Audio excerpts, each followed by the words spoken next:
Hello everyone. इससे पहले हम लाइफ प्रोसेस में हमने कुछ इंपॉर्टेंट लाइफ प्रोसेसेस जो हैं वो हमने पढ़े हैं, वो देखे हैं।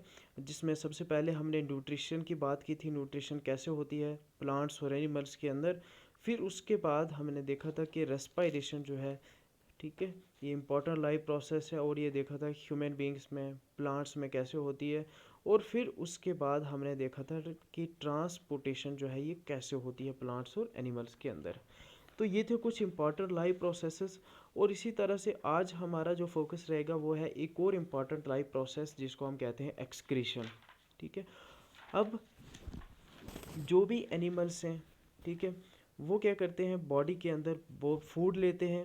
अब जो फूड होता है उसमें बहुत सारे वेस्ट भी होते हैं। अब जैसे ह्यूमन बीइंग की बात करते हैं तो जो खाना शाना हम खाते हैं तो उसका जो वेस्ट है वो यूरिया होता है। वो जो यूरिया होता है ये हमारे लिए हार्मफुल होता है। ठीक है। ये अगर बॉडी के अंदर रहेगा, हमारी बॉडी के अंदर काफ़ी देर के लिए, ज़्यादा देर के लिए, तो ये एक पॉइजनस सब्सटेंस है। इससे हम जो है बीमार हो सकते हैं, इवन डेथ भी हो सकती है। तो इसीलिए ये जो वेस्ट प्रोडक्ट होते हैं इसको बॉडी से रिमूव करना पड़ता है। तो इसके लिए हमारी बॉडी में क्या है, एक्सक्रीटरी सिस्टम होता है। ठीक है। तो इसी तरह से बाकी वाले जो लोअर एनिमल्स होते हैं उनके अंदर भी एक्सक्रीटरी सिस्टम होता है। तो आगे बढ़ने से पहले हम देखेंगे कि एक्सक्रीटरी सिस्टम जो है, कुछ जो लोअर ऑर्गेनिजम्स हैं, ठीक, कुछ छोटी फाइलम्स जो हैं उनकी हम देखेंगे कैसे उनमें एक्सक्रीटरी ऑर्गन्स होते हैं, कौन कौन से होते हैं। तो सबसे पहले जो प्रोटोजोन्स होते हैं जैसे एम्योबा हो गया, इनके अंदर एक्सक्रीटरी ऑर्गन्स एब्सेंट होते हैं, सेलुलर लेवल होता है। ठीक है।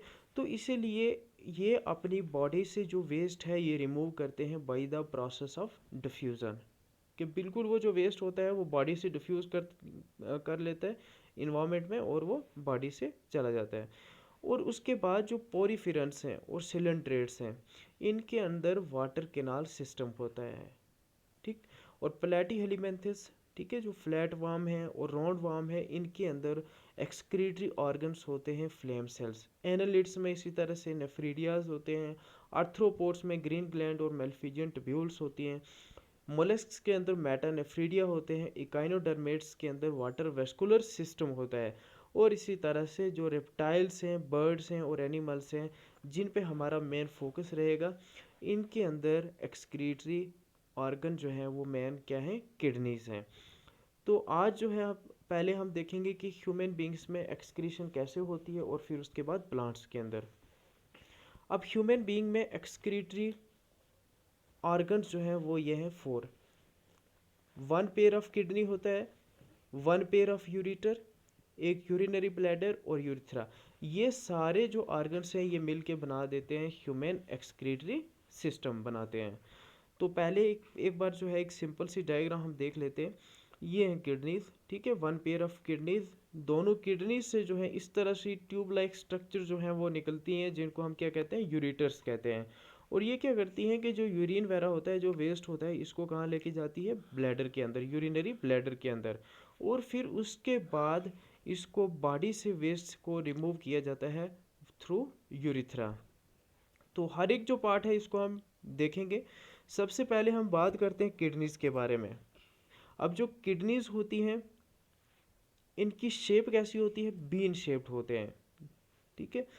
और ये कहाँ पे होती हैं कि हमारी जो बैकबोन होती है इसकी आइदर साइड पे, दोनों साइड पे होती हैं। और इसको प्रोटेक्ट कौन करता है, हमारी रिब्स होती हैं। ठीक है। और किडनीज जो है ये हमारे मेन एक्सक्रीटरी ऑर्गन है। किडनी की जो इनर वाली जो साइड होती है उसकी शेप जो है वो कनकेव होती है। ठीक है। और कनकेव होती है। और वहीं पे क्या होता है, ऑलमोस्ट सारी जो ब्लड वेसल्स होती हैं और जो नर्व्स वगैरह होती हैं ये यहीं पे जो है ये निकलती हैं, यहीं पे ये जुड़ती हैं। और ये वाला जो पोर्शन होता है इसको हम कहते हैं हाइलम कहते हैं। क्या कहते हैं इसको, हाइलम कहते हैं। और उसके बाद हर एक जो किडनी है इसके अंदर 2 जोन्स होते हैं। एक आउटर जोन होता है जिसको हम कॉर्टेक्स कहते हैं, और इनर जोन जो है जिसको हम क्या कहते हैं, मेडुला कहते हैं। जैसे यहाँ पे ये देख लें कि ये जो आउटर जोन है इसको हम कहते हैं कॉर्टेक्स, और ये जो इनर वाला जोन है इसको हम क्या कहते हैं, मेडुला कहते हैं, और इसको कहते हैं हाइलम कहते हैं। ठीक है। और यहाँ से ये अराइज हो रहा है एक यूरेटर। ठीक,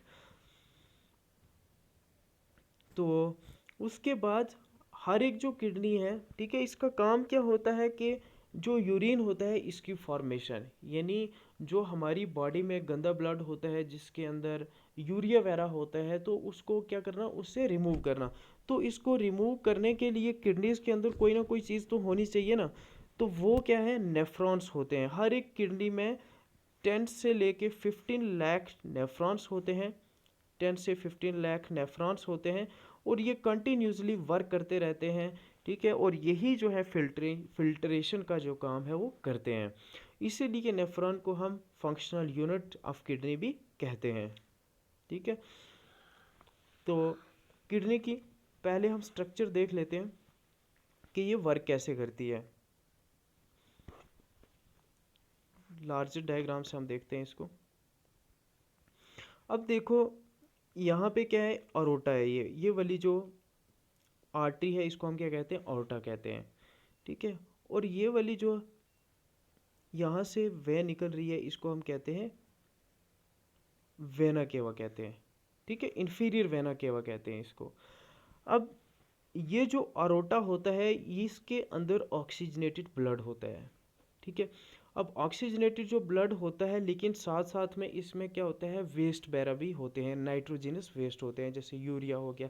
अब ये जो नाइट्रोजनस वेस्ट होते हैं ये हमारे लिए हार्मफुल होते हैं, लेकिन ये प्लांट्स वगैरह के लिए बेनिफिशियल होते हैं। ये अorta जो है ये हर एक किडनी में एंटर होने से पहले डिवाइड हो जाता है। ठीक है, ये अorta 2 पार्ट्स में डिवाइड हो जाती है, एक लेफ्ट किडनी में एंटर होता है और एक राइट किडनी में। और वो जो आर्टरीज होती हैं उनको हम क्या कहते हैं, रीनल आर्टरीज कहते हैं। ये रीनल आर्टरीज जो है वेस्ट प्रोडक्ट भी लाती हैं और ऑक्सीजनेटेड ब्लड भी लाती हैं।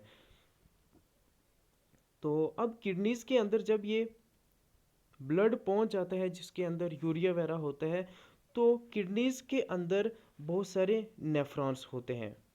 ठीक है, बहुत सारे नेफ्रॉन्स होते हैं।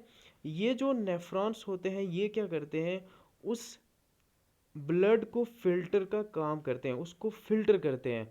और फिर उसके बाद जो यूरिन होता है उसको वापस जो है किडनीज के अंदर जो है यूरिटर में जो है ये इसको पहुंचा देते हैं और फिर इसको बॉडी से इस तरह से रिमूव किया जाता है।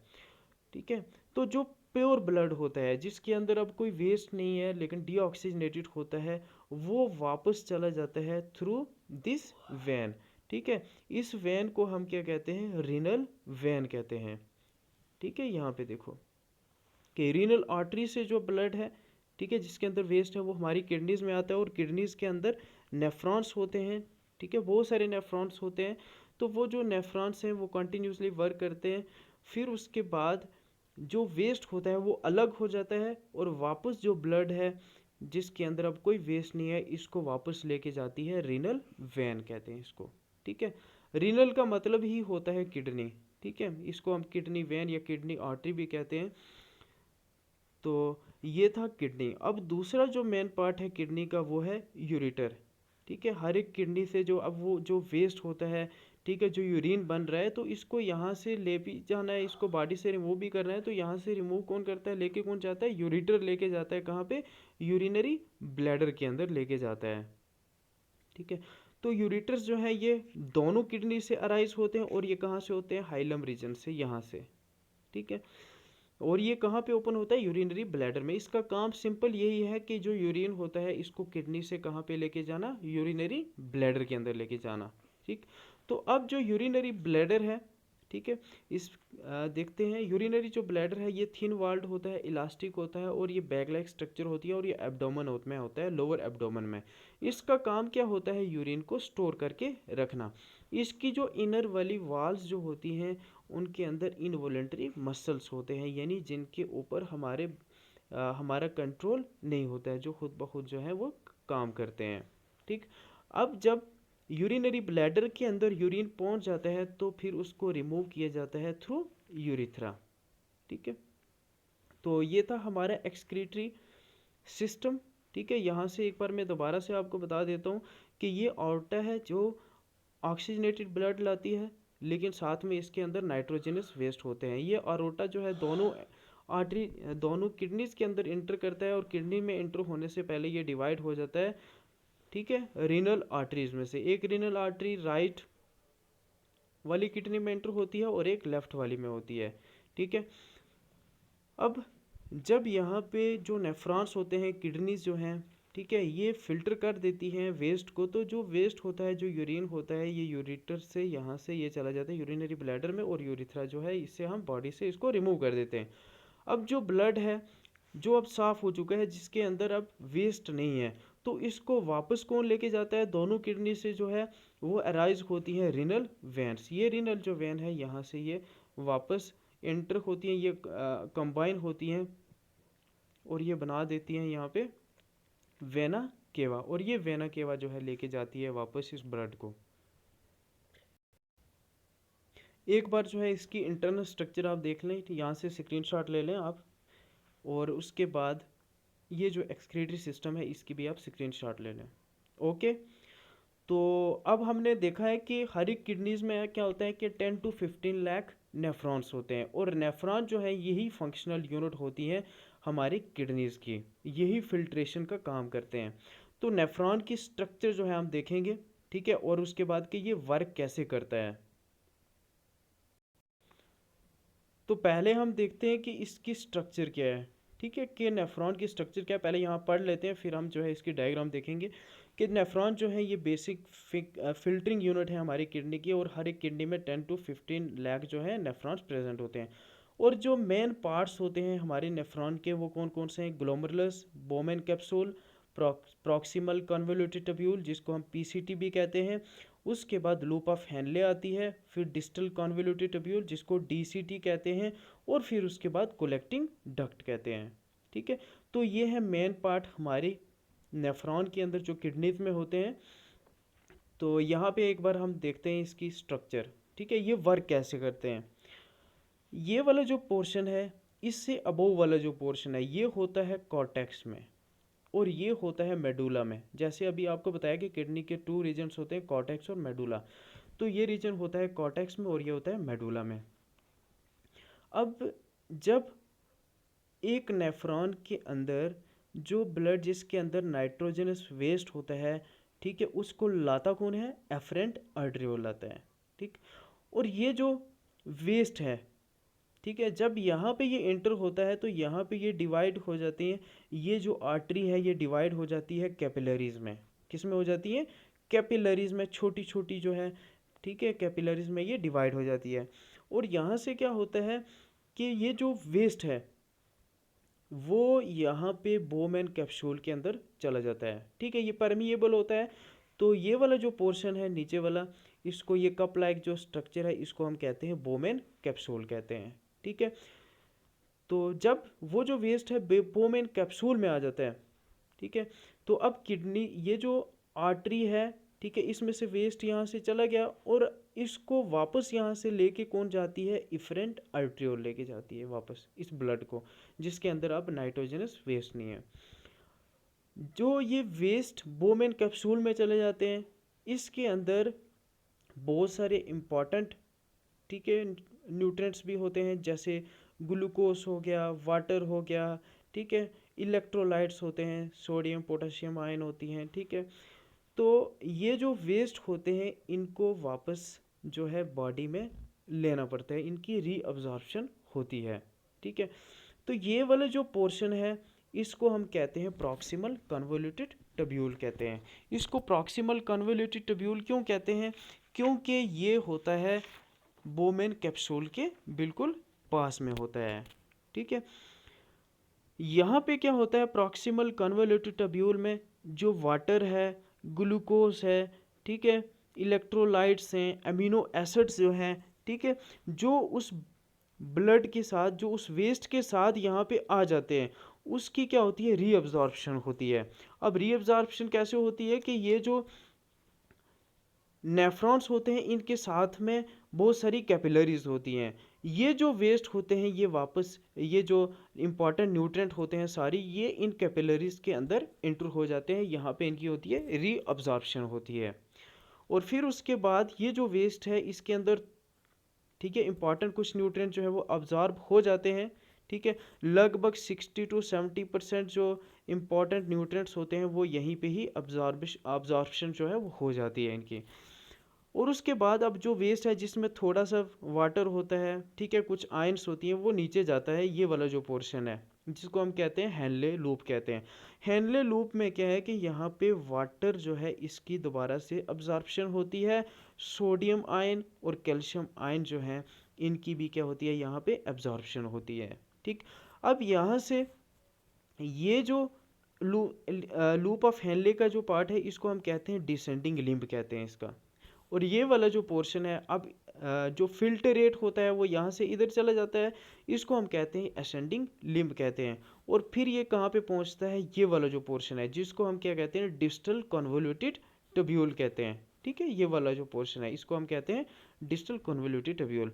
डिस्टल कन्वोल्यूटेड ट्यूब्यूल में अब जैसे पहले न्यूट्रिएंट वगैरह जो आयंस होती हैं, ग्लूकोज होता है, उसकी तो रीअब्जॉर्प्शन हो जाती है। यहाँ पे डिस्टल कन्वोल्यूटेड ट्यूब्यूल में जो वाटर है इसकी अब्जॉर्प्शन होती है।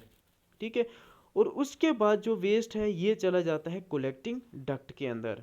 ठीक, ये वाला जो पोर्शन है इस तरह से बहुत सारे और डक्ट्स होते हैं, हर एक डक्ट के साथ में एक और नेफ्रॉन जो है, जैसे यहाँ पे भी एक नेफ्रॉन जुड़ा होता है, यहाँ पे भी जुड़ा होता है, यहाँ पे भी जुड़ा होता है और यहाँ पे भी जुड़ा होता है, और यहाँ पे एक नेफ्रॉन जो है वो हमने यहाँ बताया हुआ है। इस तरह से बहुत सारे और नेफ्रॉन्स होते हैं, और ये जो वेस्ट होता है वो यहाँ पे कलेक्टिंग डक्ट के अंदर कलेक्ट होता रहता है। और फिर ये जो कलेक्टिंग डक्ट होते हैं ये जुड़े होते हैं किससे, यूरेटर से, और ये जो वेस्ट होता है ये कहाँ चला जाता है, यूरेटर में चला जाता है। तो इस तरह से ये काम करता है हमारा नेफ्रॉन। एक बार जो है हम देख लेते हैं दोबारा से कौन कौन से मेन पार्ट्स हैं। सबसे पहले ग्लोमेरुलस होता है, ठीक है, फिर उसके बाद दूसरा जो मेन पार्ट है वो है बोमेन कैप्सूल, और उसके बाद PCT proximal convoluted tubule, DCT distal convoluted tubule. Distal convoluted tubule क्यों कहते हैं, क्योंकि ये बोमेन कैप्सूल से दूर होता है और ये नज़दीक होता है, इसलिए इसको हम कहते हैं प्रॉक्सिमल कन्वोल्यूटेड ट्यूब्यूल। और फिर उसके बाद है लूप ऑफ हेनले, और लास्ट पे आता है कलेक्टिंग डक्ट आता है। तो ये थे मेन पार्ट हमारे एक नेफ्रॉन के। ठीक है, और नेफ्रॉन जो है इसकी स्ट्रक्चर जो है आप यहाँ से जो है ये लिख सकते हैं। ठीक है, यहाँ पे जो है ये आप स्क्रीनशॉट ले लें, और उसकी फंक्शनिंग जो है ये यहाँ पे आप लिख सकते हैं। ठीक है, आपको थोड़ा बिल्कुल ये बेसिक जो है, ठीक है, छोटा करके जो है ये आपको समझाया है। तो वैसे आपको जो है वहाँ पे बता दिया कि कहाँ कहाँ पे रीअब्जॉर्प्शन होती है, कौन कौन से न्यूट्रिएंट की कहाँ कहाँ होती है। तो ये था हमारा स्ट्रक्चर ऑफ नेफ्रॉन। अब इसी तरह से क्या होता है कि जो प्लांट्स होते हैं उनके अंदर भी जो वेस्ट होते हैं उनको बॉडी से रिमूव करना पड़ता है। अब प्लांट्स की जो बॉडी है एनिमल्स के कंपैरिजन में बिल्कुल सिंपल है, तो सिंपल जो है बहुत सारे मेथड्स होते हैं, सिंपल मेथड से जो है जो वेस्ट प्रोडक्ट्स होते हैं प्लांट के अंदर, जैसे कार्बन डाइऑक्साइड हो गया, रेजन्स हो गया, गम्स हो गए, इसको रिमूव किया जाता है। ठीक है, तो हम थोड़ा सा देख लेते हैं कि सबसे पहले जो ऑक्सीजन होती है ये भी तो वेस्ट प्रोडक्ट है, जैसे हमारी बॉडी में कार्बन डाइऑक्साइड वेस्ट प्रोडक्ट है, ऑक्सीजन जो है ये प्रोडक्ट होता है फोटोसिंथेसिस का। तो ये प्लांट जो है ये स्टोमेटा और लेंटिकल से जो है ये क्या करते हैं, रिमूव करते हैं by the process of diffusion.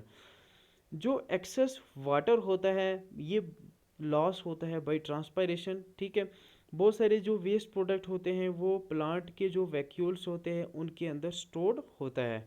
ठीक है, और एक्सेस जो साल्ट हैं ये जो लीव्स होते हैं, ठीक है, जैसे ये लीव है जो छोटे प्लांट्स होते हैं जैसे ग्रासेस हो गए, तो आपने देखा होगा कि उनके यहाँ पे ये जो टिप्स होती है वहाँ पे क्या होता है कि वाटर ड्रॉपलेट्स होते हैं जब बारिश वगैरह ज़्यादा होती है, तो यहाँ पे छोटे छोटे पोर्स होते हैं जिनको हम क्या कहते हैं, हाइडा थोड्स कहते हैं। तो जो एक्सेस साल्ट होता है वो हाइडा थोड से रिमूव होता है लोअर प्लांट्स के अंदर। और कुछ जो वेस्ट होते हैं वो प्लांट्स के लीव्स के अंदर एकोमलेट होते रहते हैं, जब पत्ते गिरने वाले होते हैं तो वेस्ट प्रोडक्ट जो है उनके अंदर जमा होते रहते हैं। तो वो जब लीव फॉल करते हैं तो वेस्ट प्रोडक्ट जो है वो उनकी बॉडी से रिमूव हो जाते हैं। इसी तरह से जो बॉक्स होते हैं, जो छिलके होते हैं जो उतर रहे होते हैं पुराने, उनके अंदर भी वेस्ट होता है, इस तरह से वो रिमूव करते हैं। कुछ जो वेस्ट होते हैं जैसे रीजन्स हो गया, गम्स हो गया, ये प्लांट जो है ओल्ड जाइलम के अंदर स्टोर करते रहते हैं। ठीक, इसी तरह से प्लांट जो है बहुत सारे जो वेस्ट हैं वो साइल के अंदर, ठीक है, प्लांट्स की जो रूट्स हैं वो साइल के अंदर जो है उसको एक्सक्रीट करते रहते हैं। जो एक्वेटिक प्लांट्स होते हैं वो जो वेस्ट है उनके अंदर वो डायरेक्टली वाटर के अंदर ही रिमूव करते हैं, उनको एक्सक्रीट करते हैं by the process of diffusion. तो ये था एक्सक्रीशन इन प्लांट्स और एक्सक्रीशन इन एनिमल्स, जिसमें हमने डिस्कस किया कि ह्यूमन बींग्स में जो है वो कैसे होती है। तो आई होप कि आपको ये समझ आ गया होगा। So thanks a lot for watching this video, have a nice day.